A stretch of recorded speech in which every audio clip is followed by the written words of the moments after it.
കാലുകുത്താനിടമില്ലാതിരുന്ന ഓണച്ചന്തകളുടെ ഇപ്പോഴത്തെ അവസ്ഥയാണിത്. പുലർച്ചെ തുടങ്ങി രാവേറെ നീളുന്ന ക്യൂ അപ്രത്യക്ഷമായി. അവശ്യ സാധനങ്ങളുടെ ഒഴിഞ്ഞുകിടക്കുന്ന കൗണ്ടറുകളും പുതുക്കിയ വിലവിവര പട്ടികയും ഇതിനുള്ള ഉത്തരമാണ്.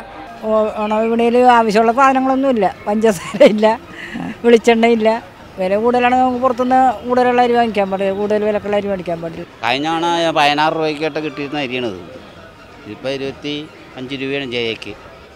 അരിക്കും മുളകിനും വെളിച്ചെണ്ണയ്ക്കും സർക്കാർ നൽകി വന്ന സബ്സിഡി എടുത്തുകളഞ്ഞത് സാധാരണക്കാരന് ഇരുട്ടടിയായി. വിലക്കയറ്റം പിടിച്ചു നിർത്താൻ വിപണിയിൽ ഇടപെടുമെന്ന് പറഞ്ഞു തുടങ്ങിയ ഓണച്ചന്തകൾ നോക്കുകുത്തികളും.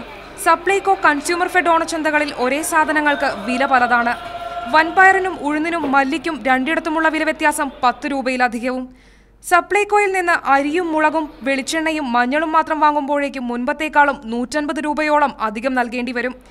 സപ്ലൈകോ വിപണികളിൽ പഞ്ചസാരയും പയറും ഉലുവയും തുവരപ്പരിപ്പും തുടങ്ങി പലവ്യഞ്ജനങ്ങൾ പലതും കിട്ടാനുമില്ല. എന്നാൽ ടിന്നിലടച്ച കുത്തക ഉത്പന്നങ്ങളുടെ നീണ്ട നിര തന്നെയുണ്ടിവിടെ. BPL കുടുംബങ്ങൾക്കുള്ള ഓണക്കിറ്റിലും ഇത്തവണ കുറവുണ്ട്. ദാരിദ്ര്യരേഖയ്ക്ക് താഴെയുള്ളവരുടെ ആഘോഷങ്ങൾക്ക് മധുരം കുറച്ചുകൊണ്ട് ഓണക്കിറ്റിൽ ഇത്തവണ പഞ്ചസാരയുണ്ടാവില്ല. കിറ്റ് വിതരണം ചൊവ്വാഴ്ച തുടങ്ങേണ്ടതാണെങ്കിലും ഒരുക്കങ്ങൾ പൂർത്തിയാക്കാനുമായിട്ടില്ല. മീഡിയ 1 കൊച്ചി.